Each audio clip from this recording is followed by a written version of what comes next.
আসসালামু আলাইকুম রহমতুল্লাহি ওয়াবারাকাত। আশা করি সকলেই ভালো আছেন।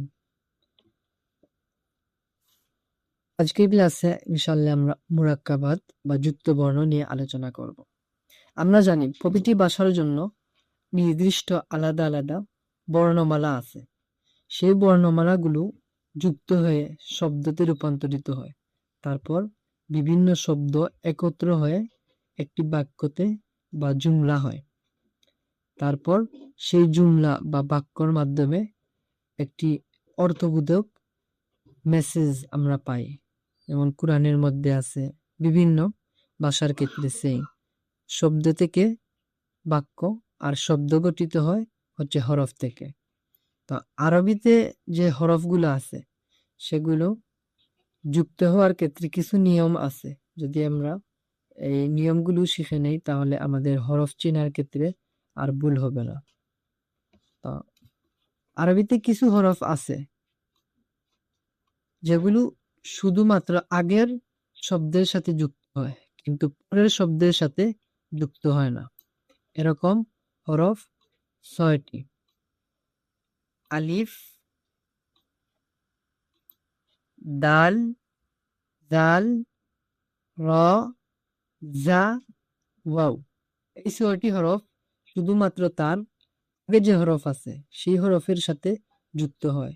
এগুলো মধ্যখানে বা শুরুতে আসে না, সবসময় এগুলো শেষে থাকে। আর এই ৬টি হরফ ছাড়া বাকি যে হরফগুলো আছে সেগুলো যে শুরুতেও আসে, আবার মধ্যখানেও আসে এবং শেষেও আসে।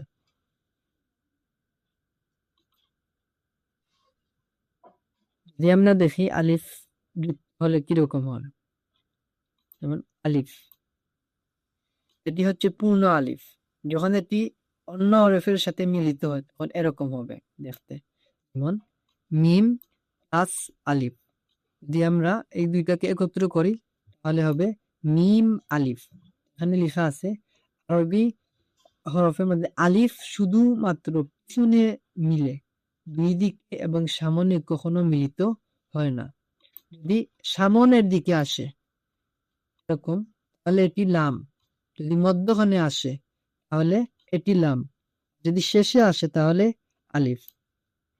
তাহলে এই কথাটি আমাদেরকে স্মরণ রাখতে হবে, কারণ অনেকে এই হরফের মধ্যে ভুল করে। লামকে অনেকে আলিফ হিসাবে পড়ে, আবার আলিফকে লাম হিসাবে পড়ে। এরপর হচ্ছে লাম। লাম এটি হচ্ছে পূর্ণ লাম। এটি যখন সামনের দিকে মিলিত হয় তখন এরকম থাকে, দুই দিকে বা মধ্যখানে মিলিত হলে এরকম থাকে। তো লাম সামনে আর দুই দিকে মিলিত হয়, পিছনে কখনো মিলিত হয় না। যেমন লাম যদি সামনের দিকে মিলিত হয় তাহলে এরকম হবে লাম প্লাস মিম, লাম মিম। আর যদি মধ্যখানে মিলিত হয় তাহলে এরকম হবে, যেমন ত প্লাস লাম প্লাস বা, ত লাম বা, তলাবা। এটি হচ্ছে লাম মধ্যখানে আসছে। এটা যদি আবার শেষে আসতো তাহলে এটি হতো আলিফ। আশা করি আপনাদের বুঝে আসছে।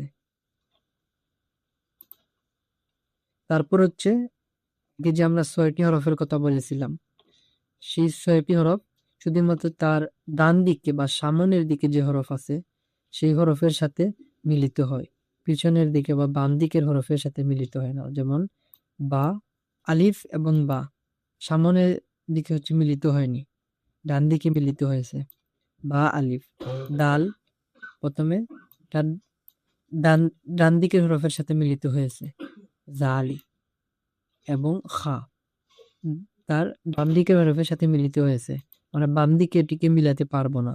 যদি আমরা আমি লিখে দেখি, জাল এবং খা কোনোভাবে মিলাতে পারবো না, কিন্তু আমরা যদি খার সাথে বা তার ডান দিকের হরফের সাথে মিলাতে চাই তাহলে মিলাতে পারবো। এরকম প্রতিটি হলো রা এবং সিন, রা সিন রা, তারপরে জা এবং মিম। যদি আমরা তাকে বাম দিকের হরফের সাথে মিলাতে চাই তাহলে ওটা মিলিত করতে পারবো না, কিন্তু ডান দিকের হরফের সাথে মিলাতে চাইলে ওইটা পারবো। তারপর ওয়াও আর হামজা, এটি ডানে বামে কোনো দিকে মিলিত হয় না, এটি সবসময় আলাদাভাবে থাকে। আজকের ক্লাস এই পর্যন্ত ইনশাআল্লাহ। পরবর্তী ক্লাসে আমরা হারাকাত নিয়ে আলোচনা করব ইনশাআল্লাহ, এবং হারাকাতের নিয়ম, তারপর এই যে হরফগুলো আছে যুক্ত বর্ণ, মাস্ক ইনশাআল্লাহ আপনাদেরকে আমি আলাদাভাবে ভিডিও দিয়ে দিব। আপনার সেই ভিডিওতে হরফ উচ্চারণের সাথে সাথে আপনারা উচ্চারণ করবেন ইনশাআল্লাহ। আসসালামু আলাইকুম।